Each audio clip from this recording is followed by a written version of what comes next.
Hi. In my career, I've helped and trained and inducted and mentored many people from a start in sales to high productivity, or people that were already experienced in sales coming into a new type of company product to sell.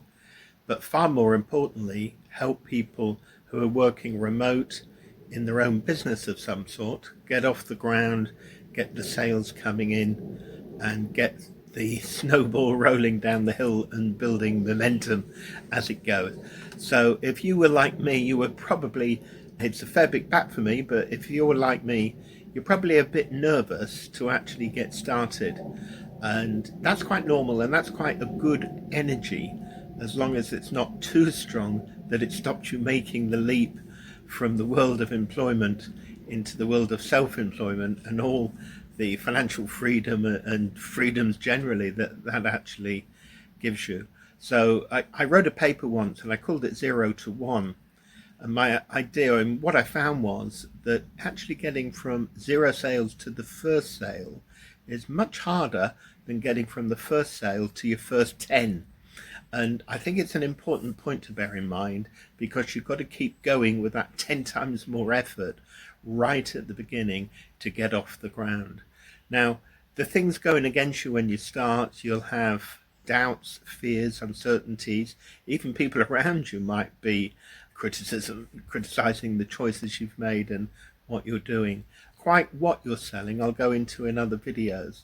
But I think that lack of confidence for everything is new is there for all of us a little bit. And you have some things going for you as well. The first thing you got for you is you know that as an employee, you are working to satisfy somebody else's financial and lifestyle goals, and the lion's share of the profits you make go to somebody else. That's the price of that basic salary each month that gives you that, well, I call it the illusion of stability, because of course if you don't crack it and make the deals, they'll soon be terminating you. But that's the price of it. So you immediately get a lion's share. And I've gone into this many times. When you're recruiting in a traditional office employment-based scenario, a company would expect 1 in 10, 1 in 5 if they're really lucky and good, of new sales recruits to go to productivity, to actually go past break even. That's a lot of losses on people that don't contribute anything, and the one that does make it has got to have a really mean commission to pay for all those losses. So as soon as you go self-employed, you're not carrying all that dead weight. And that's one of the reasons why the income with the same sales results, selling the same products, going self-employed, gives you 4 to 5 times the income. So the sort of things and OTEs that people self-employed are looking at and enjoy are quite considerably more than in employment land. So that's what you're going for, and you know it. But you want more than that. You want more than the money. You want the independence, the freedom, the lifestyle, to work where you like, to take your laptop on holiday and work on holiday if you so choose. So there's many other things. So that 0 to 1, you've got to get going. Now, one of the ways, very simple way to beat that fear, in fact, it was my manager when I joined my first recruitment company a long time back in the 80s, who said to me, keep your head down, and if anything doesn't go to plan, keep your head down even more. Because if you keep your head down, there's two things that happen. One, there's no spare capacity in your mind to actually think of fear, lack of confidence, problems, what if it doesn't happen. As soon as you start processing that, you're obviously not working to be processing that, and that's a downhill. You arrest it by just working. If you keep on the phone, call after call after call, email after email after email, etc., right? You haven't got any spare brain capacity. And that's one thing. So the fears go away because you just don't have time for it. You're focused on something else. And the second thing is, all that activity always produces results. And I say to people, the thing that quite often I see people going wrong, they admin, they plan, they structure, they do all of these activities that don't bring any money in. If you're not talking to somebody, you're not earning money. Yes, you do need to plan in admin, but you've got to make that the last choice. So you have to be a hard boss when you're working from yourself, because there's nobody there because they're paying you a basic to make sure that you're making 100 calls a day. And if you don't, you're out. You have to be that tough boss yourself. But that motivation is usually there, and it's usually quite strong. It's usually quite money motivated, and to make that success. And you know that if you do one deal, you can do two, and if you do two, you can do four, and if you do four, you can do eight, and so the snowball rolls down the hill and makes you rich. So you've got to work relentlessly at the start, because the more activity you do, the more you do. Now, I always have loved cold calling. People hate it, and I've seen so many salespeople develop a phobia of cold calling because they can't deal with the rejection. And I can understand that, although I've never experienced it myself, because you make 10 calls, say, 9 of them are rejection and 1 of them is acceptance. And so the balance of that is really skewed. So it gives somebody a negative, and before they pick up call 11, they've already got this negative going in their head and really try to avoid it.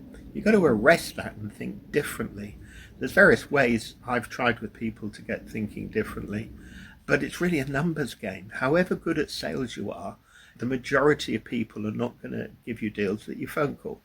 But I always thought, if I keep phone calling, I know for a fact I'll get a deal, because it's just the numbers. And I've seen it time and time again. Below average, well below average salespeople who make lots of calls always will beat a superstar who dawdles, who doesn't get on the phone. And the one who's poorer becomes stronger because they're getting lots of training, feedback. And the trick is, when you get feedback that is negative in any way, take it as a powerful feedback to tell you what doesn't work. Don't get emotional about it. Don't feel hurt. There's various ways. If you have a problem with this, do contact me personally. There's all sorts of ways, NLP tricks. I've got a whole library full of techniques to get over that. But usually when you start, you're pretty keen to tell people about what you offer.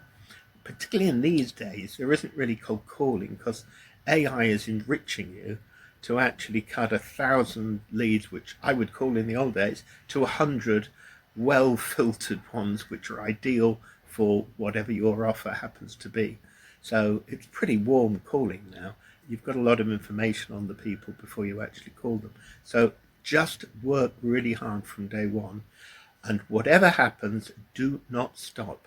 Decide that however long it takes is irrelevant. You're just going to keep your head down, keep working until it happens, right? And it always will happen. And when it happens, the first one, the next 9, the whole 10 first deals become very quickly afterwards. I've seen that time and time again with people setting up their own business remote, and we've got ideas, and we can, if you need an opportunity in Club Rainmaker, we've got plenty that you can have that are fully sponsored, with support, CRMs, marketing support, AI support, whole range, AI trainers, or a whole range of things. So use that AI as well. But don't waste time on admin. Don't waste time planning. These are digressions.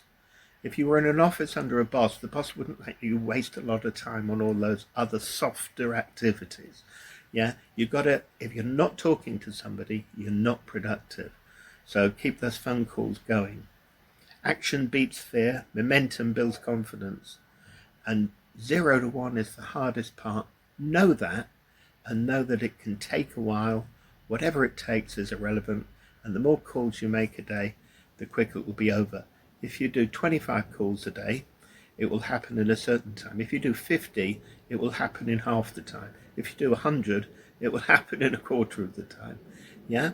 Now, I always make, when I've got other thing to do, between 75 and 100 calls a day. How many of those good, deep, long conversations is different. But it's not just targeting the number of calls you make a day. You can target the achievement of the calls, and to make sure you've done some good AI research to get some good people to call. And sometimes I had 2 ways of doing it myself. I used to just have a sheet of 25 lines, and after I've made 25 calls, I'd have a tea break, and 50 I'd have a lunch break. And the other way I did it is that I'd have a break when I've finished on a positive call. Somebody actually wanted a brochure, a prospectus, a meeting, whatever it was, a good follow-up. So I always stopped on a high, and that always gives you a very positive. So whether that was on the first call or on the 50th, it didn't really matter. And that made a bit of a game, particularly when you're working home alone. You've got to make a bit of a game of it. Make it fun. You've got to enjoy it. And if you're not enjoying it, let me know and I'll do what I can to actually, and I'll guarantee I can change it for you if you're motivated to be successful. Okay, that's really great to talk to you today. Throw me any questions in the comments that you like. Join Club Rainmaker, of course, and I hope to see you on the next video.